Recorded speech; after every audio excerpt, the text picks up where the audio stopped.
Everyone, welcome back to the Taj classes. अब तक depreciation chapter में हम स्ट्रेट लाइन मेथड से और रिटेन ऑन वैल्यू मेथड से डेप्रिसिएशन का अमाउंट निकालना और रेट ऑफ डेप्रिसिएशन निकालना सीख चुके हैं। आज की क्लास में हम समझेंगे कि कैसे हम डेप्रिसिएशन को बुक ऑफ अकाउंट में रिकॉर्ड करते हैं। डेप्रिसिएशन को हम दो तरह से बुक में रिकॉर्ड करते हैं। First, charging depreciation to asset account और दूसरा creating provision for depreciation account. पहले हम charging depreciation to asset account method से डेप्रिसिएशन को रिकॉर्ड करना सीखेंगे।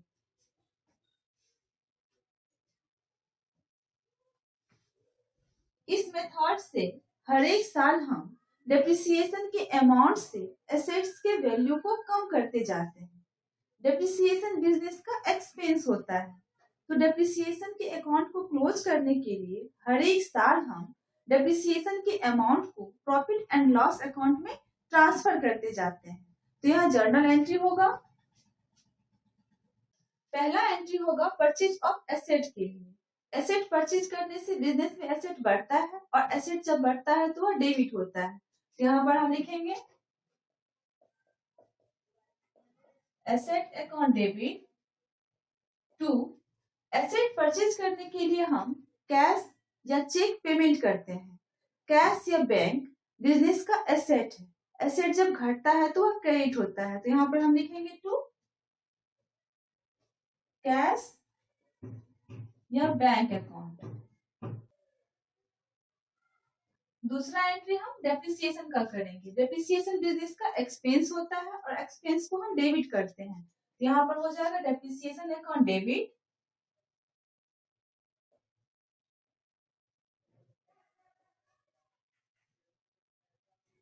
टू डेप्रिसिएशन के अमाउंट से हम एसेट्स को कम करते जाते हैं। एसेट्स जब कम होता है तो वह क्रेडिट होता है। यहाँ पर हो जाएगा टू एसेट अकाउंट।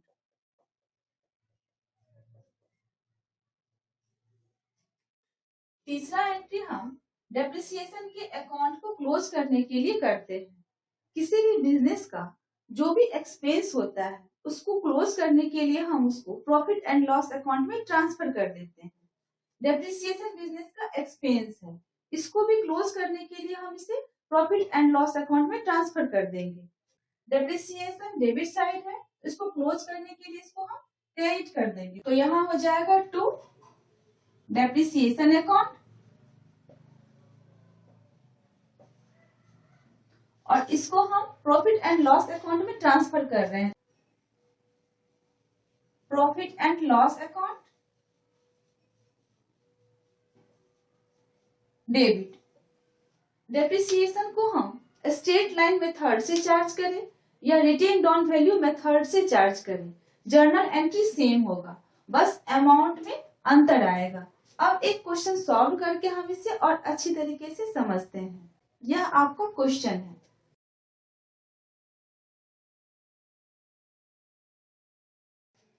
यह क्वेश्चन में रामा लिमिटेड एक 1 लाख का मशीन परचेज करता है और उसके इंस्टॉलेशन पर वह 10,000 पे कर देता है और उस पर वह 10% पर एनम के हिसाब से डेप्रिसिएशन चार्ज करता है। यहाँ हमें रामा लिमिटेड के बुक में नेसेसरी जर्नल एंट्री पास करना है और मशीनरी अकाउंट और डेप्रिसिएशन अकाउंट बनाना है। यहाँ डेप्रिसिएशन हम स्ट्रेट लाइन मेथड से चार्ज कर रहे हैं। तो यहाँ जर्नल एंट्री हो जाएगा 1 जुलाई 2019 को मशीन परचेज करता है। तो यहाँ पर हम लिखेंगे 2019 जुलाई 1 मशीन परचेज कर रहा है। तो यहाँ पर हो जाएगा मशीनरी अकाउंट डेबिट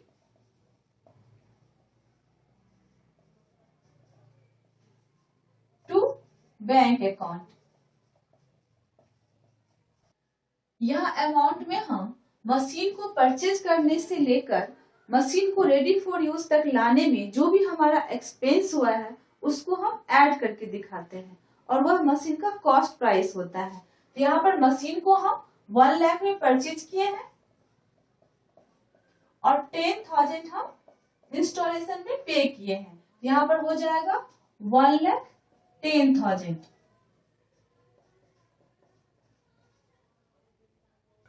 यहाँ नरेशन हो जाएगा being the machine purchased. Next entry हम डेप्रिसिएशन का करेंगे। डेप्रिसिएशन को हम ईयर एंड में चार्ज करते हैं। यहाँ पर हो जाएगा December 31st। Depreciation account debit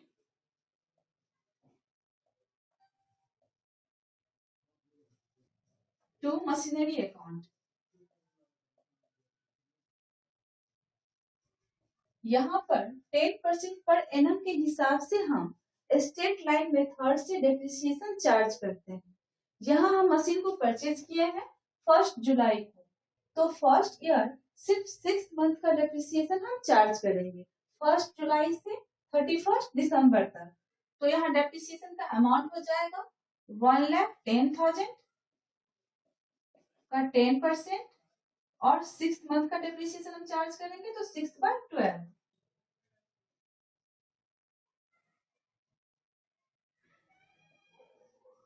यहाँ डेप्रिसिएशन हो जाएगा 5,500।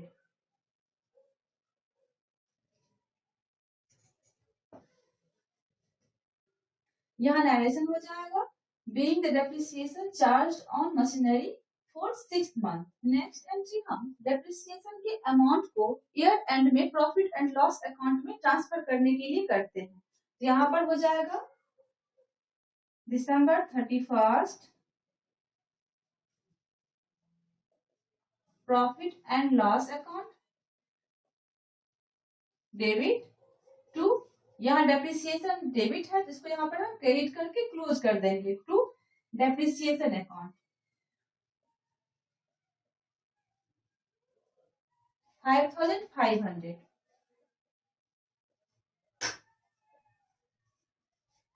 यहाँ नरेशन हो जाएगा being the depreciation transfer to profit and loss account. यहाँ क्वेश्चन में हमें फर्स्ट 2 ईयर का जनरल एंट्री दिखाना है, तो यहाँ पर नेक्स्ट ईयर 2020 को हम फिर से 10% डेप्रिसिएशन चार्ज करेंगे। यहाँ स्टेट लाइन मेथड से हम डेप्रिसिएशन चार्ज कर रहे हैं, तो कॉस्ट प्राइस पे 10% हर एक ईयर हम डेप्रिसिएशन चार्ज करेंगे। तो यहाँ पर हो जाएगा ईयर एंड में December 31st depreciation account debit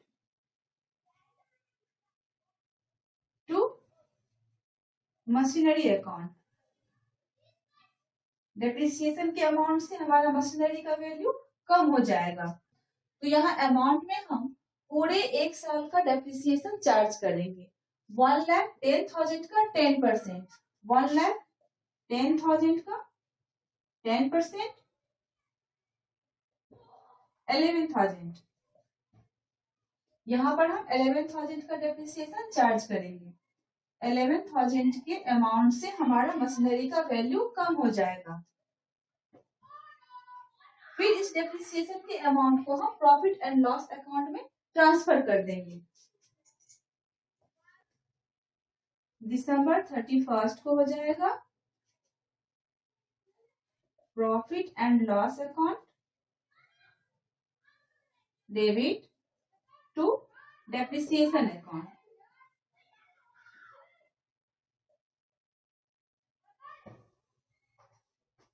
$11,000 का डेप्रिसिएशन का अमाउंट है, इसको हम प्रॉफिट एंड लॉस अकाउंट में ट्रांसफर कर देंगे। अब यहाँ हम जर्नल एंट्री से मशीनरी अकाउंट और डेप्रिसिएशन अकाउंट बनाएंगे। यहाँ 1 जुलाई 2019 को मशीनरी अकाउंट डेबिट है, यहाँ पर पहले डेट हो जाएगा 2019 जुलाई 1। मशीनरी अकाउंट डेबिट है तो हम डेबिट साइड लिखेंगे। मशीनरी का रिलेशन यहाँ बैंक से है, हो जाएगा टू बैंक अकाउंट 1,10,000। और 2019 में यहाँ पर मशीनरी क्रेडिट साइड है तो हम क्रेडिट साइड लिखेंगे। यहाँ मशीनरी का रिलेशन डेप्रिसिएशन से है, यहाँ पे हो जाएगा बाय डेप्रिसिएशन अकाउंट। ईयर के एंड में दिसंबर 31st को हम डेप्रिसिएशन चार्ज किए हैं 5,500 का 5,500। अब 2019 में हमारा मशीनरी का कोई ट्रांजेक्शन नहीं है तो हम इसको क्लोज कर देंगे।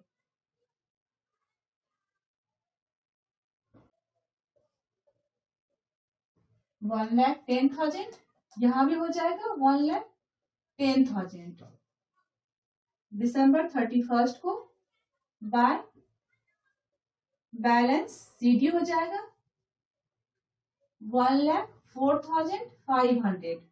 अब मशीनरी के बैलेंस को हम नेक्स्ट ईयर 2020 में जनवरी 1 को यहाँ पर लिखेंगे 2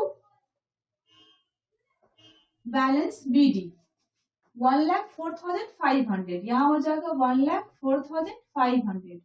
नेक्स्ट ईयर 2020 में हम फिर मशीनरी पर डेप्रिसिएशन चार्ज किए हैं 11,000 का, तो यहाँ पर मशीनरी हमारा क्रेडिट साइड है तो इसको हम क्रेडिट साइड ही लिखेंगे बाय डेप्रिसिएशन अकाउंट।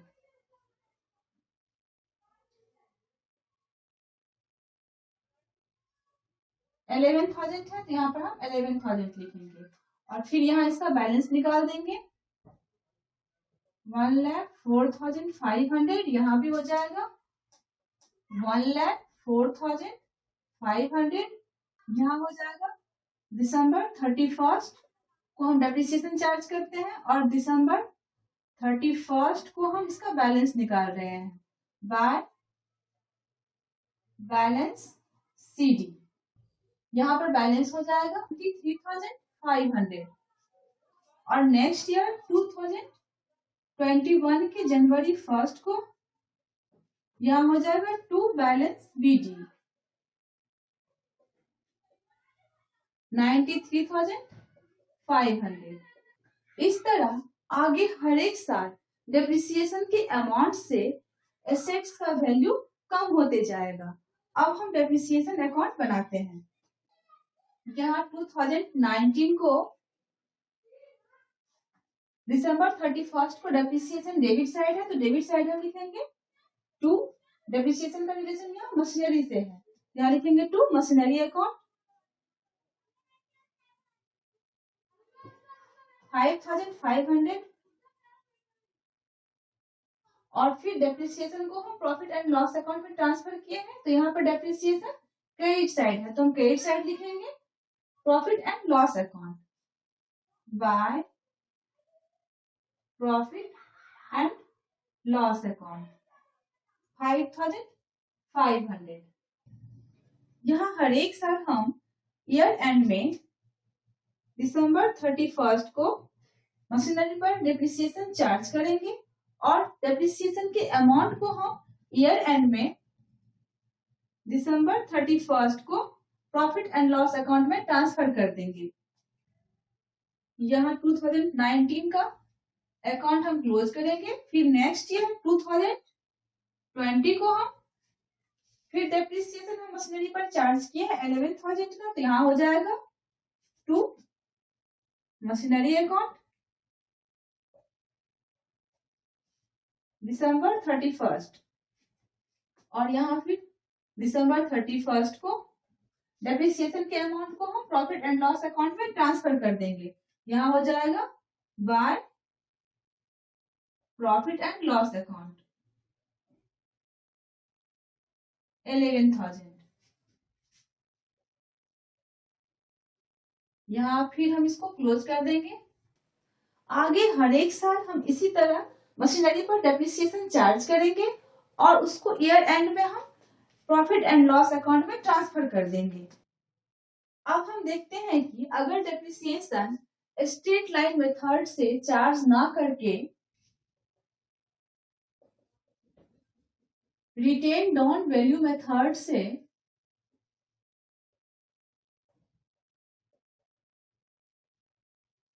चार्ज करें तो हम स्ट्रेट लाइन मेथड से डेप्रिसिएशन चार्ज करें या रिटेन डाउन वैल्यू मेथड से डेप्रिसिएशन चार्ज करें, हमारा जर्नल एंट्री सेम होगा, बस यहाँ अमाउंट चेंज हो जाएगा।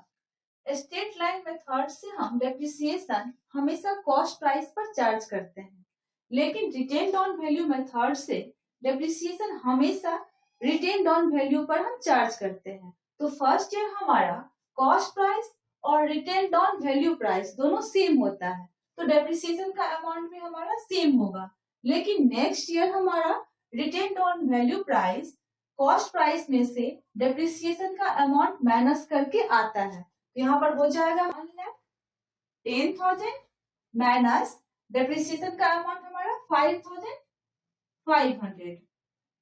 यहाँ पर हो जाएगा 1,04,500।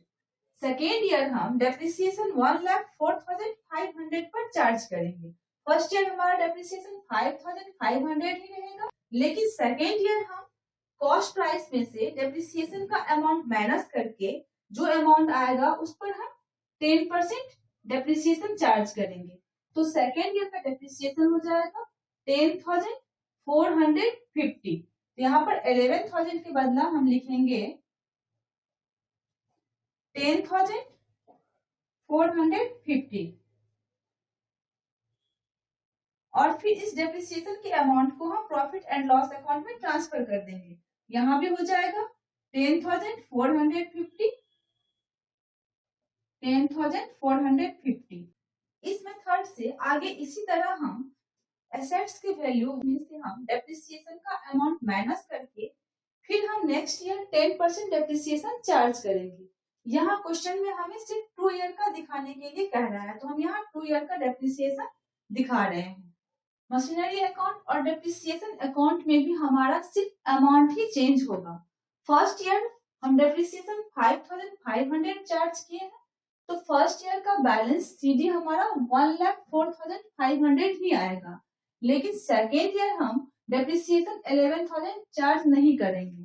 सेकेंड ईयर हम डेप्रिसिएशन 10,450 चार्ज किए हैं, तो यहाँ पर 11,000 के बदले हम लिखेंगे 10,450 और बैलेंस सीधी हमारा आ जाएगा 94,050।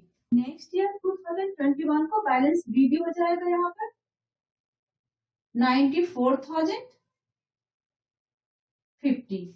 डेप्रिसिएशन अकाउंट में भी हम फर्स्ट ईयर 5,500 ही डेप्रिसिएशन चार्ज करेंगे मशीनरी पर और उसको हम प्रॉफिट एंड लॉस अकाउंट में ट्रांसफर कर देंगे।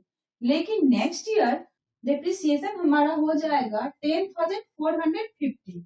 यहाँ पर हम लिखेंगे 10,450 और इसको हम प्रॉफिट एंड लॉस अकाउंट में ट्रांसफर कर देंगे। इस तरह चाहे हम स्ट्रेट लाइन मेथड से डेप्रिसिएशन चार्ज करें या रिटर्न डाउन वैल्यू मेथड से डेप्रिसिएशन चार्ज करें, हमारा ट्रांजैक्शन सेम रहेगा, सिर्फ हमारा अमाउंट चेंज हो जाएगा। आई होप आप charging depreciation to asset account method से डेप्रिसिएशन को रिकॉर्ड करना सीख गए होंगे। नेक्स्ट क्लास में हम creative provision for depreciation account method से डेप्रिसिएशन को रिकॉर्ड करना सीखेंगे। Thank you.